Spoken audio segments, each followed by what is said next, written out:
അസ്സലാമു അലൈക്കും വറഹ്മത്തുള്ളാഹി തആല വബറകാതുഹു.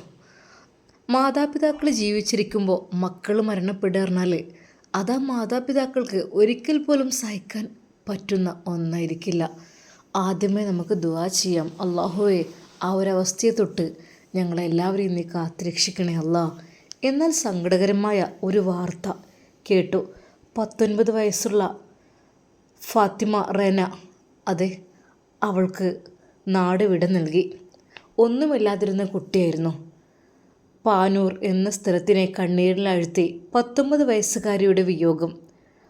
കുഴഞ്ഞു വീണ് മരിച്ച ഫാത്തിമ റെനക്ക് നാട് വിട നൽകി. കണ്ണൂർ ചമ്പാട് അരിയാക്കൂലിൽ 19 വയസ്സുകാരി കുഴഞ്ഞു വീണ് മരിച്ചതിൻ്റെ ആഘാതത്തിലാണ് ഒരു നാട് മുഴുവനും. ചമ്പാട് അരിയാക്കൂലിലെ നെല്ലിയുള്ളതിൽ തൈപ്പറമ്പത്ത് റഫീഖ് ഷമീന ദമ്പതികളുടെ മകൾ ഫാത്തിമ റെനയാണ് അപ്രതീക്ഷിതമായി മരണത്തിന് കീഴടങ്ങിയത്. കഴിഞ്ഞ ദിവസം പൂക്കോത്തെ ഗ്ലോബൽ ടെക് സെൻറ്ററിൽ എത്തിയതായിരുന്നു ഫാത്തിമ. അവിടെ വെച്ച് പെട്ടെന്ന് കുഴഞ്ഞു വീഴുകയായിരുന്നു. കൂടെയുണ്ടായിരുന്നവർ ഉടൻ തന്നെ പാനൂർ ന്യൂക്ലിയസ് ആശുപത്രിയിൽ തുടർന്ന വിദഗ്ധ ചികിത്സക്കായി തലശ്ശേരി ഇന്ദിരാഗാന്ധി ആശുപത്രിയിലും എത്തിച്ചെങ്കിലും ജീവൻ രക്ഷിക്കാനായില്ല. പഠനത്തിലും മറ്റും സജീവമായിരുന്ന റെനയുടെ മരണം ബന്ധുക്കൾക്കും സുഹൃത്തുക്കളും വലിയ ഒരു നോവായി മാറി. പാനൂർ ജുമാഅത്ത് പള്ളി മസ്ജിദ് ഖബർസ്ഥാനിൽ ഫാത്തിമ റെനയെ ഖബറടക്കി.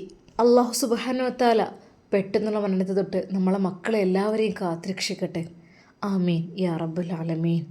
കഴിഞ്ഞ ആഴ്ചയാണല്ലോ നാടിനെ നടുക്കിയ, എന്നാൽ പ്രവാസിലാകത്തെ മുഴുവനായിട്ട് നടുക്കിയ ഒരു മരണം അല്ലേ? 4 ആൺമക്കൾ. ആ ഉമ്മയുടെയും ഉപ്പയുടെയും സ്ഥിതി എന്തായിരിക്കും ഇപ്പോൾ? പൊന്നു മക്കൾ 4 എണ്ണം. അതെ, പെങ്ങൾ മാത്രം ബാക്കിയായി.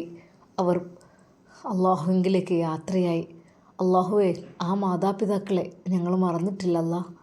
അവർക്ക് നിക്ഷേമ നൽകുക റഹ്മാനെ. ആമീൻ. നിൻ്റെ കാരുണ്യത്തിൻ്റെ കവാടം അവർക്ക് നീ തുറന്നു കൊടുക്കല്ല. എന്തൊക്കെ തന്നെയാലും ദുനിയാവിൽ കുറച്ച് കഷ്ടപ്പെട്ട് കഴിഞ്ഞാൽ, അതായത് അങ്ങനെയുള്ള അവസ്ഥകൾ വന്നു കഴിഞ്ഞാൽ എന്തായാലും നമുക്ക് ആഖിറത്തിലേക്ക് നല്ലൊരു കാര്യം തന്നെയാണ്. പക്ഷേ ക്ഷമിക്കാനുള്ള കഴിവ് അത് അല്ലാഹു നൽകട്ടെ. ആമീൻ. അതെ, എല്ലാവരെയും ജന്നാത്തുൽ ഫിർദൗസിൽ ഒരുമിച്ച് കൂടാനുള്ള ഭാഗ്യം എല്ലാവർക്കും ഉണ്ടാകട്ടെ. ആമീൻ യാ റബ്ബൽ ആലമീൻ.